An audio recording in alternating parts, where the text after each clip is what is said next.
พระองค์ถึงเธอนานแล้วไม่ได้เจอโอ้เธอที่อยู่ห่างไกล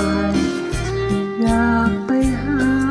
แต่ภาระยังมากแล้วเธอร้องห่วงกันไหมยอดดวงใจพี่ชายคนเล็กหลับตานอนครั้งได้ไก่มันคันทักทายจนสางรำไรคงตาไม่ได้สักทีอยากโทรหาแต่ว่าสัญญาณไม่มียิ่งนานยิ่งหวังคนดีแต่ว่านาทีนี้มันใหญ่ส่งไปได้เพียงสัญญาณความรักส่งไปด้วยความแรงที่รักจะรับได้ไหม 4G 5G ก็ยังสู้พี่ไม่ไหวส่งมาจากสุดขั้วหัวใจส่งไปให้เธอคนนี้หลับตานอนไม่หลับไฟพระองค์เสียจังยังรักเธอไม่จะยังรักมันกลับเกลียว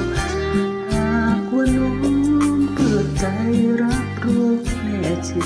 สัญญาณรักใจนี้ส่งตรงคนเดียวไม่ลงไม่ขาด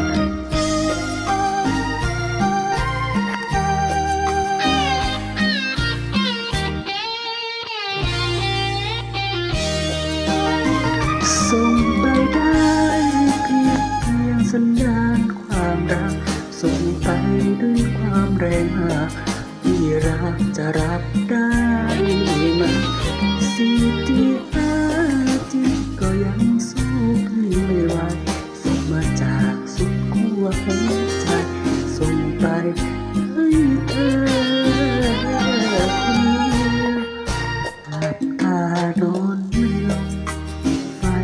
พงเสียจังยังรักเธอไม่จากพี่ยังรักมันกลมเกลียวหากว่าน้องเปิดใจรับรู้แน่เชียวสัญญาณรักใจนี้ส่งตรงคนเดียว